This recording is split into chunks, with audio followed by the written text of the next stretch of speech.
people will say, capitalism is this great driver of innovation and we live in the best possible world. No, this is lies. Look at the world around us. We live in a miserable world, actually. And capitalism, in fact, limits what we can achieve. It limits our capacity for innovation because we only get innovation that is profitable to capital, right? Not innovations that we actually need for improving well-being and ecology.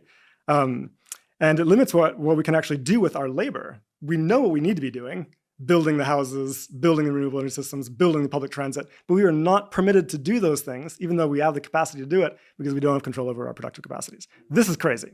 For capital, the purpose of production is not, in fact, to meet human needs or to achieve social progress, much less any ecological goals. That's not the objective. The objective is very singular, which is to maximize and accumulate profit.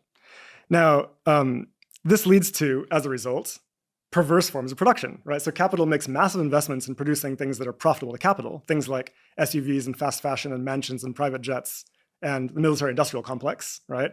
So we get massive production of those things, and we get chronic shortages of obviously necessary things, right? Like affordable housing and public transit and renewable energy and so on. And so this is actually what explains our current paradox, the double crisis that we face right now in the world, right? Which is an ecological crisis driven by massive production to the point of overshooting 6 planetary boundaries, driving ecological breakdown. But at the same time, we have massive deprivation socially. 2 billion people around the world live in food insecurity. I mean, something as basic as food security cannot be supplied by capitalism for everybody.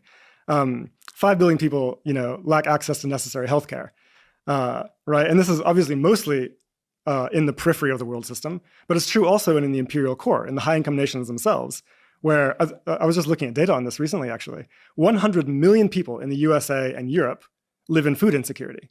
I mean, think about this. The richest countries in the world cannot even guarantee something as simple as food security to their citizens. The working classes in these regions are immiserated despite the vast wealth that they produce.